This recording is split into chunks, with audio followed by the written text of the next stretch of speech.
नमस्कार, आप देख रहे हैं न्यूज 18। मैं हूं आपके साथ मेनका चौधरी और आप इस वक्त बात करेंगे एक सुपरस्टार की बेटी के दर्द की। 8 साल बाद सुपरस्टार आमिर खान की बेटी ईरा खान ने एक वीडियो जारी कर अपना दर्द बयां किया। जब ये वीडियो सामने आया तो लोग पूछने लगे कि आखिर इतने दिन वो चुप क्यों थी। 8 साल बाद 14 साल की उम्र में मिले जख्म का जिक्र किया, लेकिन उस शख्स का नाम तक नहीं बताया जिसने दर्द दिया। आमिर खान की बेटी के साथ आखिर ऐसा क्या हुआ था, क्यों वो डिप्रेशन में चली गई थी और क्यों इतने साल बाद वीडियो जारी कर ये सब कुछ उसे बताना पड़ा।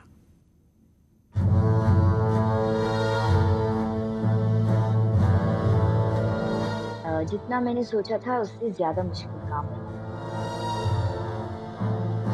मुझे कुछ रोना आया ही नहीं किसी बात पे, और फिर अचानक 17 पे मेरा रोना शुरू हो गया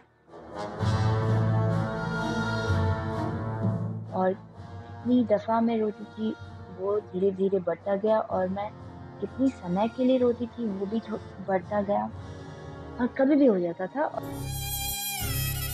आखिर क्यों रोती थी आमिर खान की बेटी? अभिनेता आमिर खान की बेटी ने 8 साल बाद ये दर्द क्यों बयां किया? ऐसा क्या हुआ था कि वो समझ नहीं पाती थी,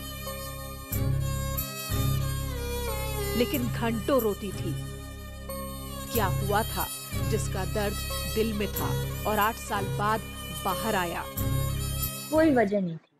मैं क्लास में बैठी हूँ और अचानक से आंसू बहने लगते हैं, और मुझे लगता है कि मैं बहुत चिल्ला चिल्ला के रोने वाली हूँ अभी, और मुझे पता नहीं मैं क्यों रो रही हूँ। क्लास में भी हम लोग कुछ। आमिर खान की बेटी ईरा खान ने अपना दर्द इंस्टाग्राम पर शेयर किया। ये वीडियो 9 मिनट 23 सेकंड का है, जिसमें ईरा खान अपनी जिंदगी के बारे में बता रही हैं। इस वीडियो में माता पिता के तलाक का भी जिक्र है। आमिर खान को लेकर कई बातें कही, लेकिन सबसे चौंकाने वाला बयान वीडियो के आखिर में शेयर किया। आज क्या बुरी बातें नहीं करने की मुझे रोना आएगा, और मुझे पता नहीं था मैं क्या करूँ। मैं बस बाथरूम भाग लेती थी या कुछ कर लेती थी, और आखिर में मैं रो रही हूँ, और मैं कोशिश कर रही हूँ सोचने के लिए मैं क्यों रो रही हूँ। ईरा ने 10 अक्टूबर को वर्ल्ड मेंटल हेल्थ डे के मौके पर अपने डिप्रेशन का खुलासा किया था, जिसके बाद लोग उनसे इसकी वजह पूछ रहे थे। ईरा ने साफ किया कि माता पिता के तलाक के बाद भी वो सदमे में नहीं थी। और मुझे इस बात का और भी बुरा लग रहा है कि मुझे पता नहीं मैं क्यों रो रही हूँ, और मैं अपनी ज़िंदगी में कहाँ पहुँची हूँ कि मुझसे मैं कुछ किया नहीं जा रहा है, मुझे कुछ हुआ नहीं है, मुझे समझ में नहीं आ रहा है मैं क्यों, इससे क्या हुआ है मेरी ज़िंदगी में कि मुझे इतना बुरा लग रहा है। जब मैं छोटी थी तो मेरे पेरेंट्स का डिवोर्स हुआ, लेकिन उसको लेके कोई बहुत बड़ा सदमा पहुँचा हो ऐसा कुछ नहीं हुआ। ईरा ने कहा कि तलाक के बाद भी पिता आमिर खान ध्यान रखते थे, उनके तलाक से कोई परेशानी नहीं हुई। फिर ऐसा क्या हुआ कि सदमे में चली गई ईरा? क्या करियर के लिए डिप्रेशन में थी?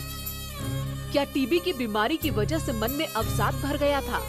जब मैं 6 साल की थी तब मुझे टीबी हुआ, और अब मैंने बाद में पापा का सत्यमेव जयते का टीवी एपिसोड देखा, और मुझे पता चला कि कुछ टीबी के टाइप होते हैं जो बहुत खतरनाक हो सकते हैं, पर मुझे साधारण टीबी हुआ था, मेरे लंग्स के बाहर हुआ था।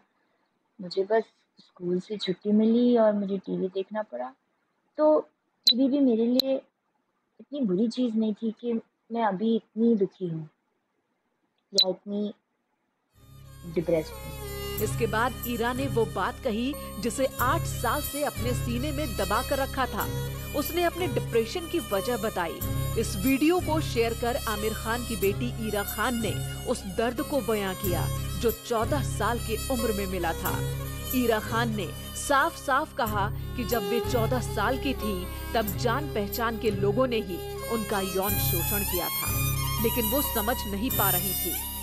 जब मैं 14 साल की थी तो मुझे सेक्सुअली अब्यूज मुझे सेक्सुअल अब्यूज हुआ था। वो अजीब सी स्थिति थी, मुझे ठीक से पता नहीं था कि क्या हो रहा है। ईरा इस वक्त 23 साल की है। हाँ, 14 साल की उम्र में जो कुछ भी हो रहा था समझ नहीं पा रही थी, लेकिन जल्द ही सब कुछ समझ आ गया।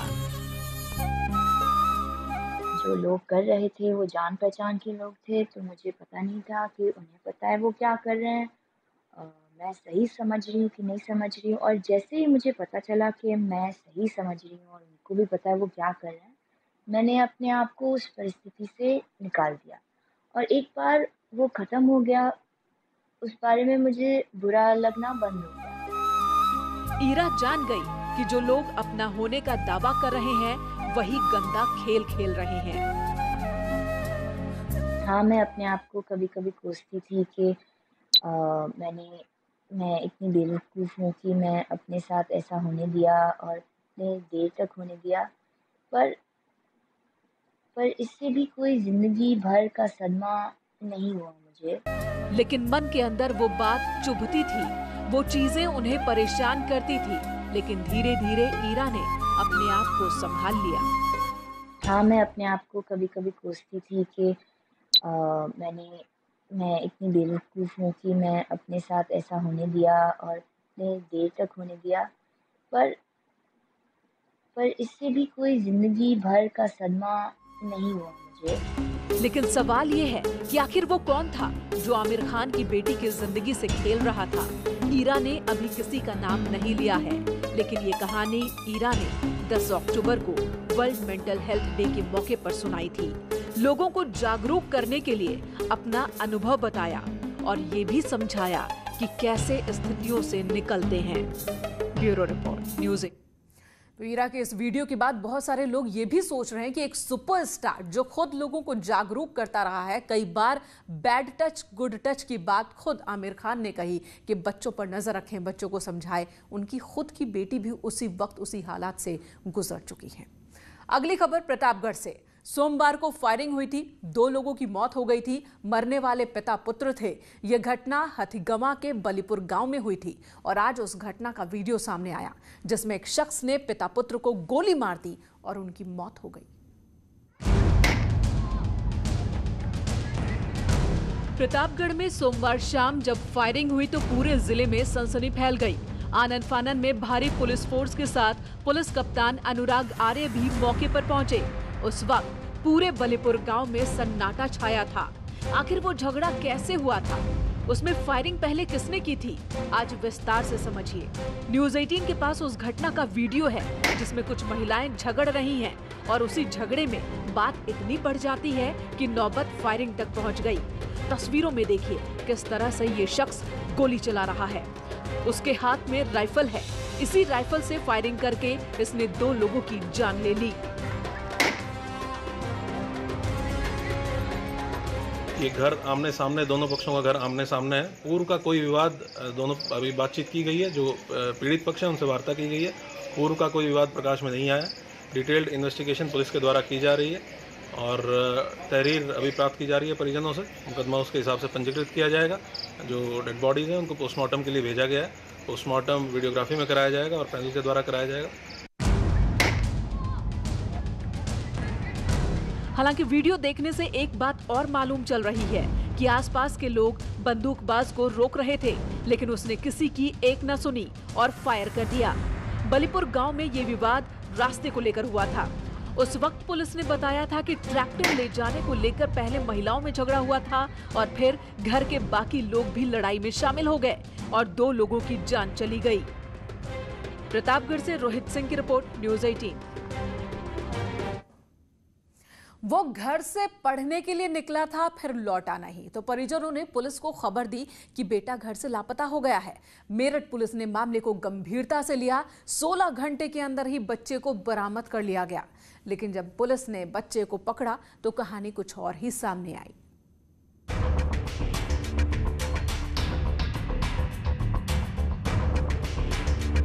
दिन दहाड़े अपहरण की खबर से मेरठ पुलिस महकमे में हड़कंप मच गया था। जिस बच्चे का अपहरण हुआ था वो शहर के बड़े कारोबारी का लड़का था, लिहाजा पुलिस पर दबाव और भी बढ़ गया था। एफआईआर के साथ ही एसएसपी ने टीमें बनाई और बच्चे की खोजबीन शुरू हुई। सिर्फ 16 घंटे के अंदर पुलिस के हाथ बच्चे तक पहुंच गए और उसे दिल्ली से सकुशल बरामद कर लिया गया। बच्चे को लेकर जब पुलिस मेरठ पहुंची और उससे बातचीत की गई तो कहानी 180 डिग्री पलट गई। कुछ समय पूर्व बरामद किया गया है और बच्चे के पास से करीब 9.5 लाख रुपए के आसपास लगभग रुपए भी बरामद हुए हैं। पूरा मामला ये निकल कर सामने आया कि ये लड़का जो है इसकी स्टेप मदर हैं और घर से थोड़ा परेशान था। उसके बाद ये स्वयं ही पूरा कांड इसने रचा था और परेशान होकर इसने अपनी बहन के कागज़ पर ये चीज़ लिखी थी। 9वीं में पढ़ने वाले इस लड़के को किसी ने किडनैप नहीं किया था। लड़का खुद ब खुद घर से भागा था। उसके पास 9 लाख से ज्यादा रुपए थे। लड़के ने ही किडनैपिंग की खबर फैलाई थी। जब पुलिस ने बच्चे से बातचीत की तो उसने अपहरण की झूठी कहानी पुलिस को बयां कर दी।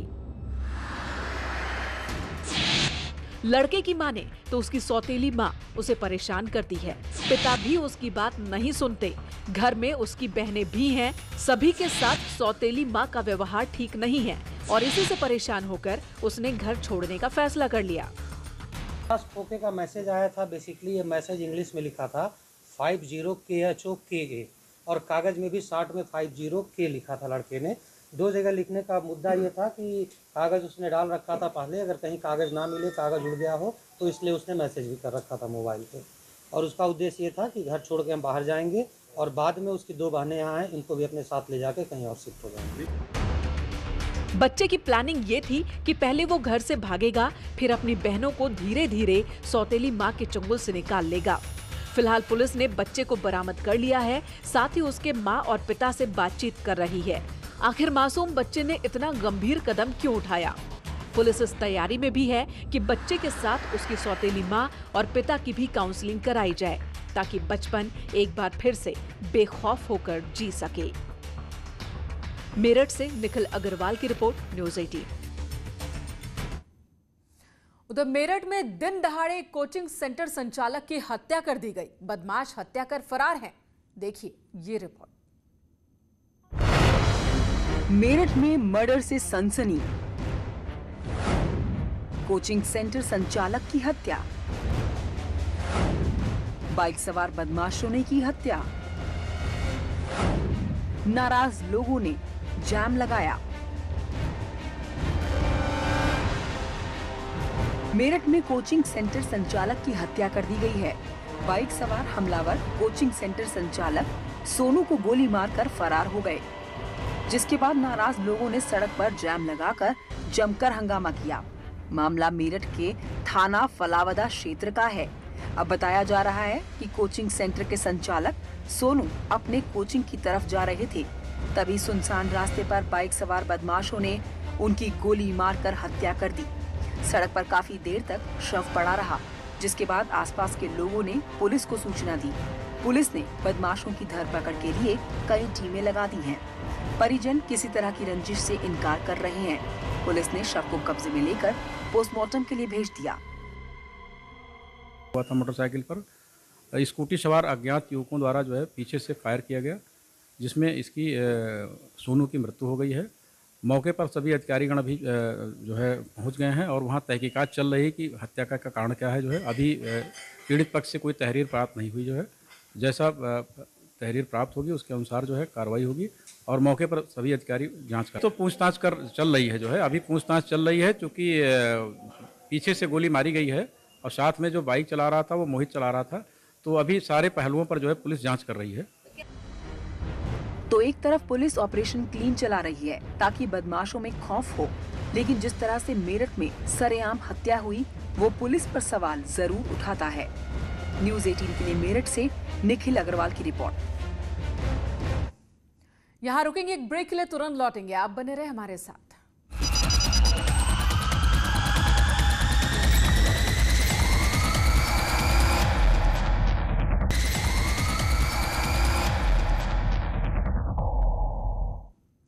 क्राइम कंट्रोल में अब बात कानपुर की कलयुगी बहू की, जिसने अपनी सास को जिंदा जलाकर मार डाला।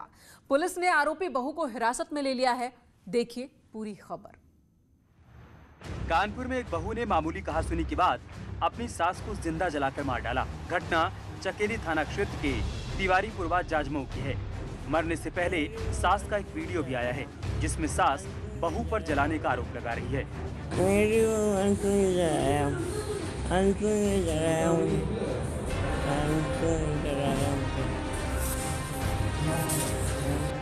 बताया जा रहा है कि कानपुर के रहने वाले सुजीत की शादी साल 2016 में लखनऊ के डालीगंज में रहने वाली अंशु उर्फ प्रियंका के साथ हुई थी।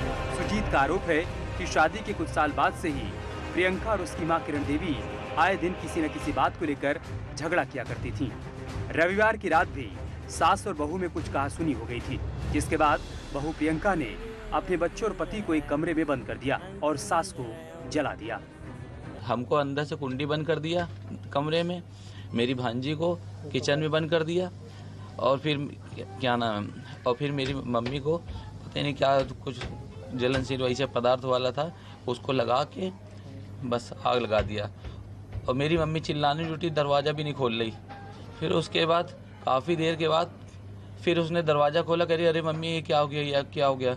मैं निकला, बचाने के लिए हम खुद झुलस गए। मेरी मम्मी तुरंत बाथरूम में चली गई, नल ऑन कर लिया, कहने बेटा हम जा रहे हैं, पानी डाल दो सुजीत, मेरे ऊपर पानी, समर सेविल मैंने ऑन कर दिया, उनके ऊपर पानी डाल दिया। सर मेरे बगल में सोफा वोफा भी रखा था, मैं भी जल गया, तो मेरे को धक्का दे दिया मेरी मम्मी ने। सास और बहू का रिश्ता माँ और बेटी के समान होता है, लेकिन कलयुग में बहू पर जिस तरह से सास को जलाने का आरोप लगा है, वो बताता है कि रिश्ते कितने कमजोर हो गए हैं। पुलिस ने आरोपी बहू को हिरासत में ले लिया है। कानपुर से न्यूज़ 18 के लिए श्याम तिवारी की रिपोर्ट। हापुड़ में बेटियों के दुश्मन को पुलिस ने गिरफ्तार कर लिया है। कैसे पहुंची पुलिस इस साइको तक, देखिए ये रिपोर्ट। बेटियों का दुश्मन गिरफ्तार।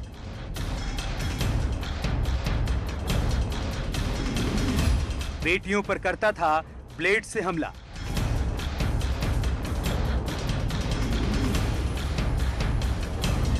पुलिस को थी साइको की तलाश।